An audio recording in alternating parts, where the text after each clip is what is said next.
നമുക്ക് ക്വസ്റ്റ്യൻ പരിചയപ്പെടാം. 12.1/2% തുല്യമായ ഭിന്നസംഖ്യ ഏതാണ് എന്നാണ് ക്വസ്റ്റ്യൻ. ഇവിടെ 12.1/2 അഥവാ 12.5. ഇതിനെ നമുക്ക് ഏത് രീതിയിൽ ചെയ്യാം? ഇതിനൊരു ഭിന്നസംഖ്യയാക്കി മാറ്റാം അല്ലേ? ഇത് വിഷമ ഭിന്നമാണ്. ഈ 12.5 എന്ന് പറയുന്നത് ഒരു വിഷമ ഭിന്നമാണ്. അപ്പൊ ഇതിനെ നമുക്ക് എന്ത് ചെയ്യാം? ഭിന്നസംഖ്യയാക്കി മാറ്റാം. എങ്ങനെ? ഇതാ, ഈ 2നെ ഈ 12 കൊണ്ട് ഇൻറ്റു ചെയ്യുക. 12 × 2 എത്രയാണ്? 24 അല്ലെ? എന്നിട്ട് എന്ത് ചെയ്യാം? +1 ചെയ്യുക. അപ്പൊ എത്ര കിട്ടും? 25/2 എന്ന് ആൻസർ കിട്ടും. ഓക്കെ ആണല്ലോ? എങ്ങനെ ഇത് കിട്ടുന്ന മനസ്സിലായോ?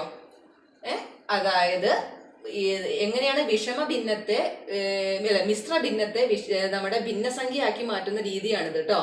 ഇത് വിഷമ ഭിന്നമാണ്. 12.1/2 എന്ന് പറയുന്നത് വിഷമ ഭിന്നമാണ്. ഇതിനെ നമുക്ക് എന്ത് ചെയ്യണം? ഒരു സാധാ ഭിന്നസംഖ്യയാക്കി മാറ്റണം.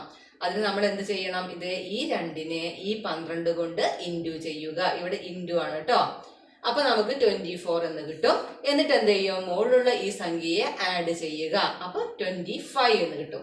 25/2 എന്നാണ് ഈ വിഷമ ഭിന്നത്തെ മിശ്ര ഭിന്നത്തെ സാധാ ഭിന്നമാക്കി മാറ്റുമ്പോൾ നമുക്ക് കിട്ടുന്നത്.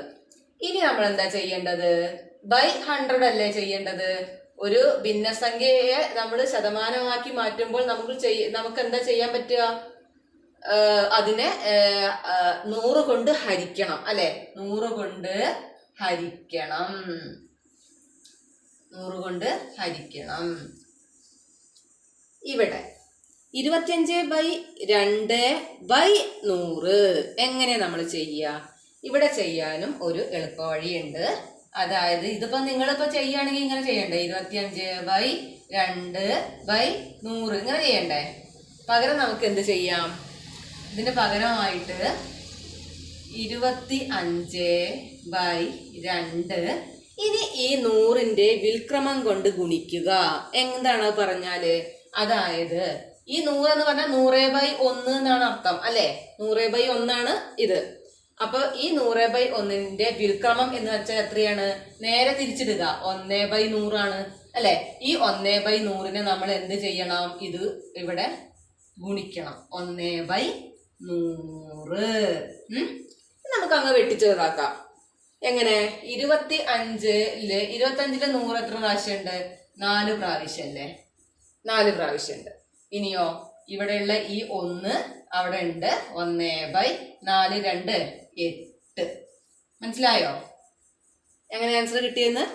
1/8 ആണ്. അപ്പോൾ ആൻസർ, അതായത് ഓപ്ഷൻ ബി 1/8.